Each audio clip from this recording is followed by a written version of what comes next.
Hello everyone, and welcome again into the respiratory series.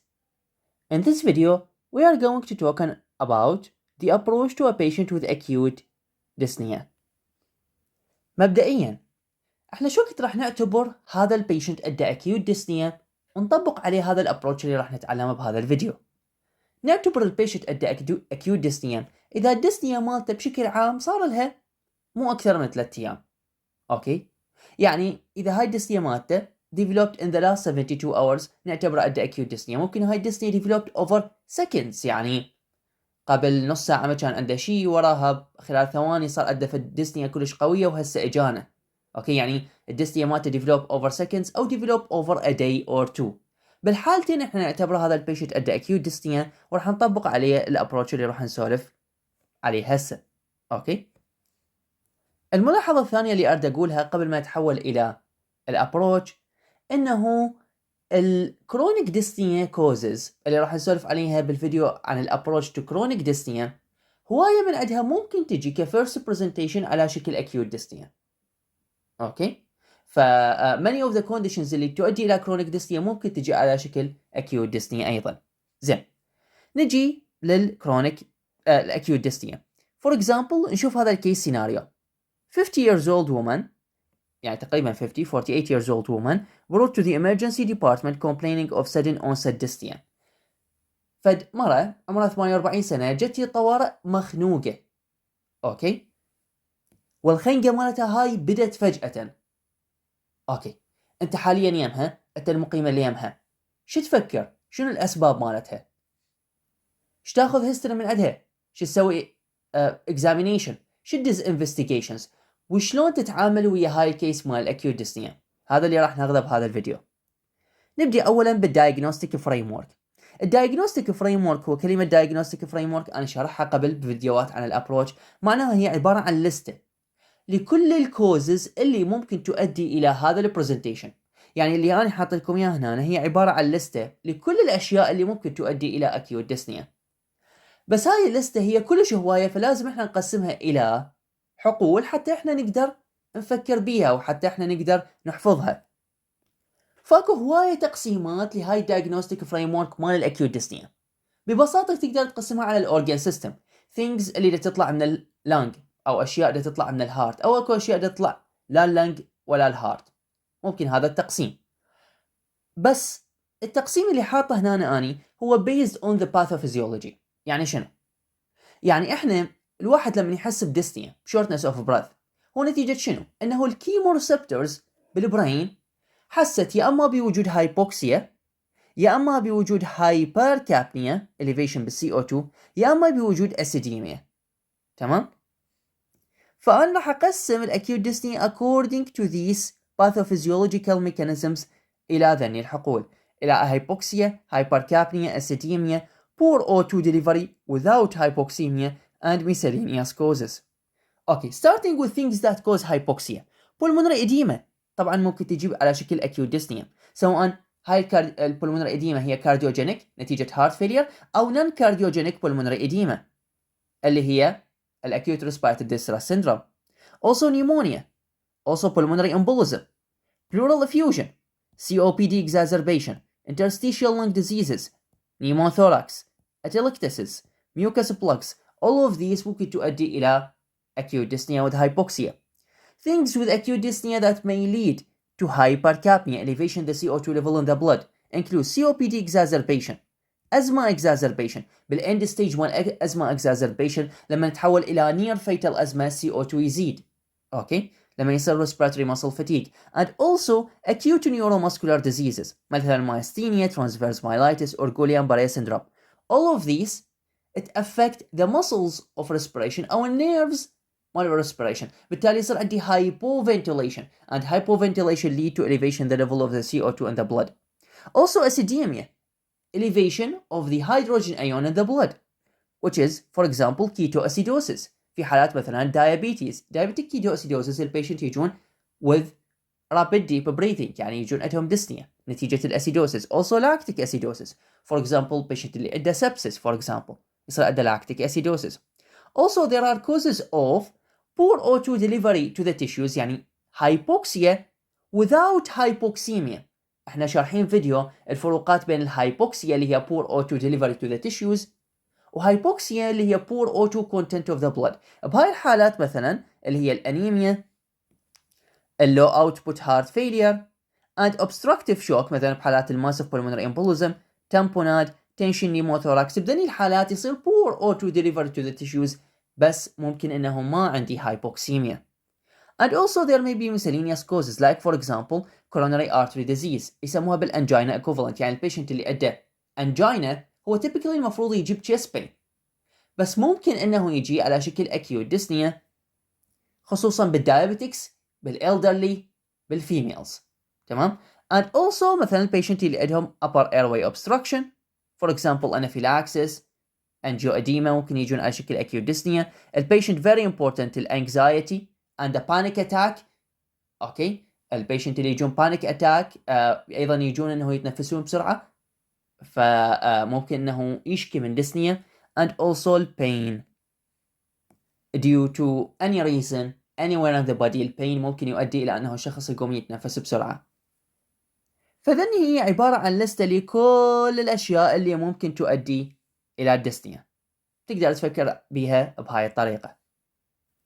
زين، هسه هاي الفيميل مالتنا يهمي انا شو اسوي لها؟ شنو الانيشال ايفالويشن وشنو الانيشال ابروتش اللي انا اتبعه حتى اوصل الى انه هاي الفيميل يا واحده من ذني الاشياء اللي تذكرتها هي عندها.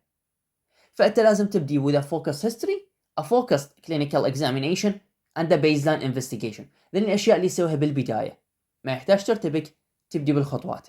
اولا with a focused history you ask about the onset. شلون بدت هاي الديسنيا؟ هل gradually بدت؟ لو فجأة بدت؟ هل sudden or gradual يعني؟ the duration، هل هي مش قد صار لها حتى تعرف هل هي acute or chronic؟ هل اكو exacerbating and relieving factors؟ what is the severity of this dyspnea؟ and if there are any associated symptoms وياها for example chest pain, palpitations وإلى آخره. you ask about other respiratory symptoms. هل البيشنت عنده مثلا ويا الديسنيا chest pain؟ هل عنده coughing؟ هل عنده wheezing؟ هل اكو hemoptysis وإلى آخره. you ask about the past medical history حتى تعرف شنو الأمراض اللي هاي البيشنت عندها. this is critical، بكل بيشنت لازم تشوفه، لازم تسأل past medical history مالته. هل البيشنت هاي asthmatic؟ اوكي، والاسماء مكتوبه غلط. COPD مثلا عندها. ischemic heart disease، هنا راح تزيد البروبابيلتي انه هذا مثلا البيشنت جاي باكيوت pulmonary edema. congestive heart failure والى اخره. you ask about the family history. if there is a family history of atopy, ischemic heart disease, you ask about drugs taken by the patient now. okay, and allergies and also about the social history for example smoking. ذني الأسئلة اللي راح تسألها للبيشنت mainly هي description للديسنيا مالتها، other respiratory symptoms and other symptoms بشكل عام and also the past medical history. ذني أهم 3 أشياء. اوكي، هذا طبعا أنت تقدر تخلصه خلال دقيقة إلى دقيقتين. you go then for a focused examination and always when a patient present to you to the emergency department you always start with the vital signs to check the vital signs. احتمال انه هاي البيشنت عندها تاكيكارديا والهارت ريت مالتها كل السريع، وممكن هاي البالبيتيشنز مالتها هي تترجمها على انه هي ديسنيا وهي تطلع بالبيتيشن، وتريد تشوف هذا البيشنت ستيبل اور نوت. احتمال يطلع البيشنت هذا هايبوتنسيف يعني patient unstable. okay, then you do a focused clinical examination that most importantly involve auscultation to the chest. سوي auscultation للانتيريور وسوي auscultation للposterior chest. then you also auscultate the heart، على الأقل auscultation to the heart and also extremity exam. أخاف البيشنت مثلا for example you suspect إنه عندها pulmonary embolism فتروح تفحص extremities خصوصا lower limbs وتلقي signs of deep venous thrombosis. this is the focused examination اللي تسويه. then you go for the baseline investigations اللي هي كل patient عنده acute dyspnea لازم تدز على chest x-ray and most of them will also require an ECG خصوصا اذا تشك انه هذا البيشنت عنده cardiac problem، مثلا عنده past medical history of congestive heart failure or ischemic heart disease، تدز اكيد على ECG. baseline laboratory tests include CBC, a chemistry panel يعني include liver function test, renal function test, okay, the D-dimer level, the BMP, اللي هي بيتا ناتروبيوريتيك بيبتايد، خصوصا اذا تشك انه هذا البيشنت عنده هارت فيلير، يطلع البي ام بي عالي بالهارت فيلير، واذا البي ام بي ناصي فهذا مو هارت فيلير. Also an ABG arterial blood gases. Also هاي مو دائما احنا ندزها، حسب الكيس ممكن انه نحتاج الى فوكس ultrasound examination او ايكو كارديوغرافي للهارت في حالة انه شفنا انه هذا المريض يحتاج. بس البيزلاين هي اكس راي، اي سي جي اند بيزلاين لابوراتوري تيست. زين، هسه البيشنت اخذت من عنده فوكس هيستوري، سويت له فوكس اكزامينيشن، كلينيكال اكزامينيشن اللي اهم شيء قلنا هو اسكولتيشن للتشست مالته انتيريالي اند بوستيريالي، ودزيته على تشست اكس راي. اوكي، هن ذني الاشياء الاساسيه اللي يسويها لي كل بيشنت عنده اكيوت ديسنيا. واحده من ذني الباترنز راح تبين عندك ورا ما تخلص ذني الثلاث اشياء بالانيشال ابروتش. اما بالبدايه يطلع لك انه البيشنت هذا عنده باي هيستوري عنده كف، فيفر، باللابوراتوري انفستيجيشن الوايت بلاد سيلز مالته عاليه، وانت لما تدش فحصه لقيت انه اكو منطقه معينه بالتشست بيها فوكال كروكلز، دزيته على تشست اكس راي لقيت انه هاي المنطقه بيها فوكال اوباسيتيز بالتشست اكس راي. This suggests انه هذا البيشنت عنده نيمونيا. And when this patient has pneumonia, your next step is to go and send him for a blood check, يعني blood and sputum cultures to confirm the diagnosis. وطبعا انت لازم تبدي تفكر انه تنطي empirical antibiotics. زين، other pattern انه for example تلقي انه هذا البيشنت عنده coarse crackles all over the chest, diffuse coarse crackles. دزيته على chest x-ray وطلع عنده diffuse opacities بالchest x-ray، يعني اللنجز مالته اليسرى واليمنى اثنيناتهم بهن opacities، بهن اماكن بيضة. هذا الموضوع suggest انه هذا البيشنت عنده pulmonary edema. And now you have to distinguish إذا هاي البulmonary edema هي نتيجة cardiogenic cause or non-cardiogenic cause. فشو تسوي هنا؟ هنا لازم تروح and assess إذا البيشنت هذا عنده cardiovascular risk factors، يعني إذا البيشنت عنده congestive heart failure، ischemic heart disease. This suggests إنه هذا البيشنت عنده cardiogenic pulmonary edema. Also تروح تفحص الجي في بي، تسوي cardiac auscultation and leg edema.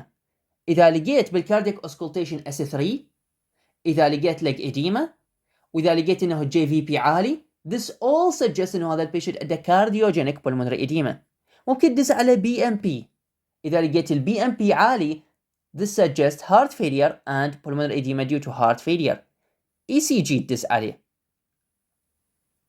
وبحالات الكارديوجينيك pulmonary edema ممكن تلقي some ECG abnormalities، مثلا for example acute myocardial infarction.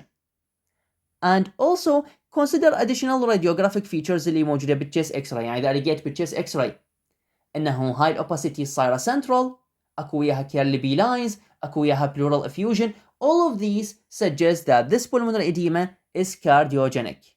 أوكي، فمن خلال ذني الأشياء تقدر تميز إذا هاي الpulmonary edema هي cardiogenic or non-cardiogenic.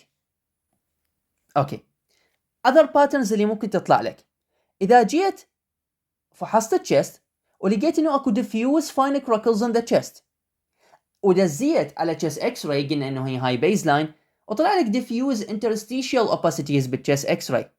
This suggests إنه هذا البيشنت عنده interstitial lung disease or what is known as diffuse parenchymal lung disease. And now you have to go and review البيشنت medications. أخاف واحدة من الميديكيشنز مالته هي اللي مسوية هذا الموضوع.